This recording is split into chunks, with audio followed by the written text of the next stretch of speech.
Kaliwat ka ng reklamo ng pang-aabuso sa mga hayop ang natatanggap ng POS. Ilan ulit na rin nabalita ang mga ito pero nananatili ang problema. Isa sa tinitingnan dahilan ng POS, ang patuloy na pagdami ng stray cats at dogs dahil hindi sila na-neuter o na-spay. Mga anak sila ng mga anak, mag-e-end up lang sila sa city pound ninyo kasi naging galangasot pusa sila. Ang POS, may programang libreng pagpapakapon. Hindi lang ito solusyon sa pagdami ng mga aso at pusang gala. Lalo pa raw sisigla ang mga alaga ninyo at makakaiwas sa sakit ang mga ito. Sa mga lalaking aso, you prevent testicular cancer, prostate cancer.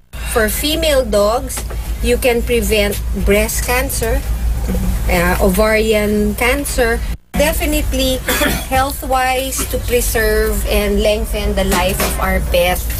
May palatandaan din daw silang ginagawa pag nakapon na ang mga aso't pusa para hindi huli ng animal pound sakaling gumala ang mga ito. If we spay and neuter our cats and dogs, we put a notch on their ears. So may marker yan, no? Pag female, we put it on the right side, and then pag male, we put it on the left side. Ang ilang pet owner na galing pa sa malayo, nagtutungo sa POS para magpakapon ang mga alaga.